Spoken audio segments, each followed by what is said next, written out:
Welcome, and thank you for tuning in to ESG Talks, a KBRA podcast series focusing on environmental, social, and governance (ESG). This podcast series highlights various ESG hot topics and includes commentary from prominent voices within the ESG community. In the final episode of the second season of ESG Talks, I chat with Pat Welch, KBRA's Chief ESG and Ratings Policy Officer. Pat and I discuss trends we've seen in ESG investing over the past few months, KBRA's recent ESG initiatives, and highlights from the second season of ESG Talks, plus what's to come in the third season. Hi, everyone. This is Emilie Nadler from KBRA's ESG team. Thanks, Pat, for joining me today to recap KBRA's second season of ESG Talks, as well as give a quick overview of all the work we've been doing in ESG over the past few months. I really can't believe we're already wrapping up season 2 of ESG Talks. We've had some great guests on this podcast season and heard really interesting commentary on topics like COVID's impact on ESG investing, the technological pathways for the US to get to net zero emissions, and the increased regulatory focus in the US on ESG issues, especially related to climate disclosure. Good morning, Emily, and thanks. Yes, it's certainly been a great season. And the point on regulation is especially interesting to watch unfold. We've really seen a 180 from the previous administration. The focus in Washington has definitely heightened, especially on climate issues. It seems like there's a new news item on this front every day. Last week, President Biden signed an executive order for government agencies to assess and mitigate the potential financial fallout from climate change. This represents yet another strong signal to the market on the leadership role Biden believes government must assume. He's also, of course, re-entered the Paris Agreement and has made reaching net zero emissions by 2050 a cornerstone of his economic and climate policy. Also this year, in March, we saw the SEC created a climate and ESG task force in the Division of Enforcement, meaning it may play a role in bringing some consistency and comparability to the world of ESG. Investors, of course, are demanding more and better information on ESG, and it's clear the SEC is trying to meet some of this demand. For example, the SEC ordered the agency's Division of Corporate Finance to, quote, enhance its focus on climate-related disclosure in public company filings. Exactly. And I think, this focus, especially as the US pushes towards meeting its net zero goal, is likely to drive a lot of investment into what was already a prospering ESG and sustainability market. Another interesting dynamic that we've seen a lot of recently in 2020 and so far in 2021 is just the number of companies making explicit targets to reduce their climate exposure and enhance climate transition planning, like making net zero pledges. Every week, more and more global companies are coming out with these statements. And that's really being driven by stakeholders, not just regulators, but consumers who are increasingly demanding more of a focus on sustainability. You also touched on something that we've heard on the podcast repeatedly and also in our meetings with investors here at KBRA, which is just the need for better and more consistent ESG data. And that's really a place that KBRA feels it might be able to play a role as we're uniquely positioned between issuers and investors. So Pat, that's actually a good lead into some of the highlights for KBRA so far in 2021. We've done a lot of work really refining our ESG approach this year. Can you talk a bit about some of our recent initiatives? Yep, 2021 has been a big year already for us in ESG. We've continued to hone our ESG approach, which we call ESG management.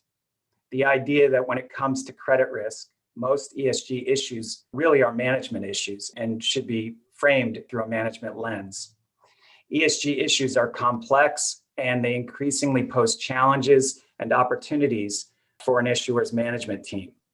Some may be near term, some may be longer, but an entity preparing and strategizing for anticipated risks, like, for example, climate transition risk, will likely have a stronger management profile, which has a strong link, of course, to creditworthiness.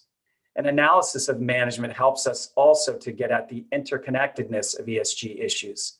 Most environmental and social issues, for example, are inextricably linked, and so it helps us to think about them in terms of ongoing management of ESG risk exposure. To give a quick example, think of a coastal state that is investing in flood prevention measures. Obviously, the state is taking steps to mitigate environmental risk exposure, and the steps they're taking are necessary to reduce the impact of climate change on their state and resource base. But the decision to mitigate that risk comes with opportunity costs. It might be a reduction in public health spending, for example, and that would have its own repercussions. So it's critical to understand management's thinking around these choices, like the cost-benefit analysis that has taken place and whether the plan is affordable over the given time frame. One of the biggest accomplishments in 2021 is that we released our global ESG rating methodology, which lays out KBRA's management approach for corporates, financial institutions, and government entities, and also details how we view ESG considerations in structured finance transactions as well.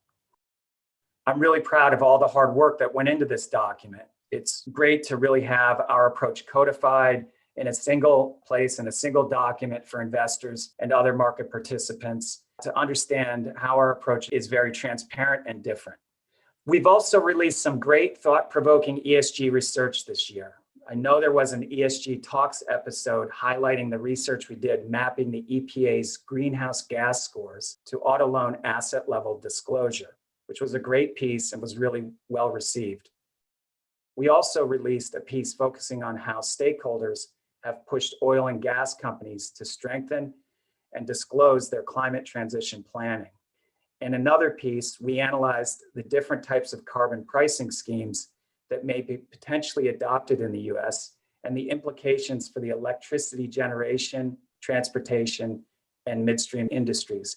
And there were many more relevant and topical research pieces across our rated sectors. Now, maybe I can ask you, Emilie, what have been the biggest takeaways from season 2 of ESG Talks? Yeah, I think one of the most interesting things has just been the continued commentary on the impact of COVID on ESG investing. We've heard from a lot of people, both on the podcast as well as just in our meetings at KBRA, that though climate issues continue to be top of mind, there really has been an increased focus on social issues. And as you mentioned, especially on the link between social issues and climate change. I think the impact of COVID and the push for social justice in the US and other parts of the world has, in a way, really changed the ESG conversation. Investors and others are increasingly looking for ways to quantify and assess social issues and impact. And I think there's just more of an understanding of the need to combat social problems like inequality in tandem with mitigating the effects of climate change.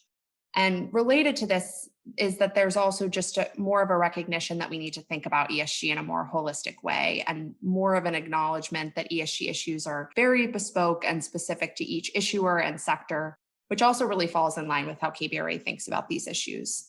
So looking ahead to season 3, I think we'll have more conversations about that interconnectedness that you highlighted and just how social and environmental factors are often so linked. And I think we'll hear more from investors on how they're refining their approach to assessing ESG data and making more informed investment decisions. There's kind of this really odd dynamic in the ESG world where there's both an oversaturation of ESG data out there, while there's also kind of a dearth of quality, financially material ESG data. And that's really the key struggle for investors right now. So I think it will be interesting to see how these increased regulatory efforts in the US play out and how that changes the ESG landscape. I think that's right. And I think one thing is clear, the focus on ESG, especially climate risk exposure, is not going away. It's certainly here to stay and only going to grow. I think that's right. Well, thanks so much for joining me today, Pat, for this special recap episode. This concludes the final episode of ESG Talks Season 2. We look forward to next season, which will start in June 2021. In the meantime, please visit kbra.com to access our ratings and our research.